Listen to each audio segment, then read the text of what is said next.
తెలంగాణలో ఫార్ములా ఈ car race వ్యవహారం రాజకీయ ప్రకంపనలు సృష్టిస్తోంది. అధికార విపక్షాల మధ్య మాటల యుద్ధానికి దారితీస్తోంది. ఈ కేసులో ఏసీబీ ఓ పక్క దూకుడు పెంచుతుంటే మరోపక్క ప్రభుత్వంపై విపక్షం నిప్పులు చెరుగుతోంది.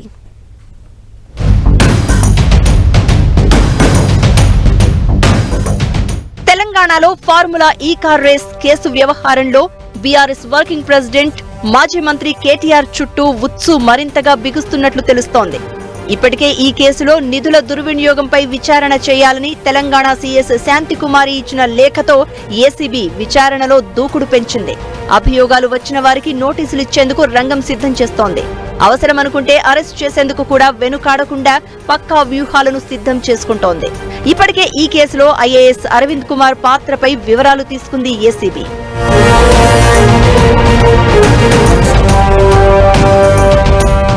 ఫార్ములా ఈ కార్ రేస్ వ్యవహారంలో అధికార విపక్షాల మధ్య సవాళ్లు ప్రతి సవాళ్లు కూడా జోరుగానే సాగుతున్నాయి.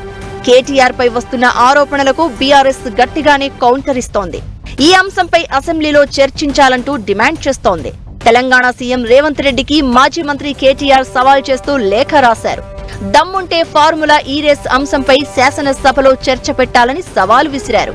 4 గోడల మధ్య కాకుండా శాసనసభలో చర్చ జరిగితేనే నిజానిజాలు నిగ్గు తేలుతాయన్నారు కేటీఆర్.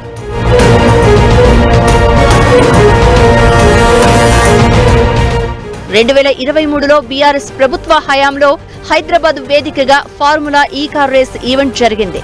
2024 ఫిబ్రవరి 10న మరోసారి ఫార్ములా ఈ కార్ రేస్ నిర్వహించేందుకు ఫార్ములా ఈ ఆపరేషన్ ఎఫ్ఈఓతో పురపాలక పట్టణాభివృద్ధి సంస్థ హెచ్ఎండిఏ 2023 అక్టోబర్లో ఒప్పందం కుదుర్చుకుంది.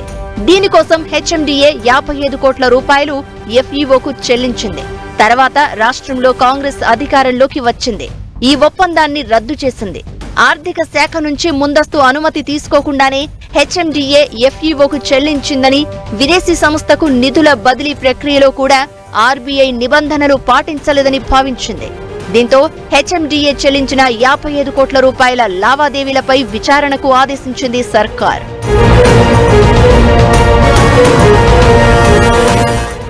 ఈ కేసులో ప్రధానంగా తన పేరు వినిపించడంతో మాజీ మంత్రి కేటీఆర్ చాలాసార్లు స్పందించారు. ఈ రేస్ కోసం ప్రభుత్వం తరపున చేసిన ఖర్చు కేవలం 40 కోట్ల రూపాయలు మాత్రమే అని స్పష్టం చేశారు. కానీ హైదరాబాద్కు వచ్చిన ప్రయోజనం 700 కోట్లు అని క్లారిటీ ఇచ్చారు. హైదరాబాద్ బ్రాండ్ ఇమేజ్ పెంచామన్నారు. నిబంధనల ప్రకారం జీహెచ్ఎంసీ, హెచ్ఎండిఏ పురపాలక శాఖలో ఇంటర్నల్ గా డబ్బు అడ్జస్ట్మెంట్ చేసుకోవచ్చని, దీనికి క్యాబినెట్ అప్రూవల్ అవసరం లేదన్నారు. నువ్వు నిజంగానే మొగాడు అయితే 10 రోజులు ఇదంతా ఒడిచిపోయినాక మిగిలిన 4-5 రోజులు ఉన్నాయి కదా, ఈ స్కాము ఆ స్కామ్ అంటున్నావు కదా, మొగోనివైతే అసెంబ్లీలో చర్చ పెట్టు, అక్కడనే సమాధానం చెప్తా నీకు అసెంబ్లీలోనే చెప్తాను. మరోపక్క కేటీఆర్ పై కాంగ్రెస్ నేతలు భగ్గుమంటున్నారు. ఈ ఫార్ములా రేస్ వ్యవహారంలో నిజానిజాలు నిగ్గు తేలాలి అన్నారు. కేటీఆర్ ను అరెస్ట్ చేస్తే పొలిటికల్ మైలేజ్ వస్తుందని అనుకుంటున్నారని, కానీ అలా జరగదు అంటున్నారు. అరెస్ట్ తర్వాత ఆయన సినిమా 100 కోట్లు 150 కోట్లు ఎక్కువ కలెక్ట్ చేసినట్టుంది. దాన్ని చూసి కేటీఆర్ గారు కూడా తడతడలాడుతున్నారు. ఎందుకంటే నన్ను కూడా అరెస్ట్ చేస్తే నా గురించి కూడా ఒక 4 రోజులు టీవీలో చూపిస్తారు.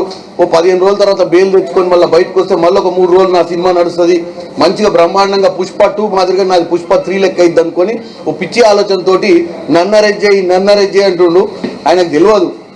సిఎస్ లేఖ నేపథ్యంలో ఏసీబీ కేటీఆర్, ఇతరులపై అవినీతి నిరోధక చట్టంలోని వివిధ సెక్షన్ల కింద ఎఫ్ఐఆర్ నమోదు చేసి దర్యాప్తు ప్రారంభించే అవకాశం ఉందని అంటున్నారు. త్వరలోనే నోటీసులు జారీ చేయొచ్చు అంటున్నారు.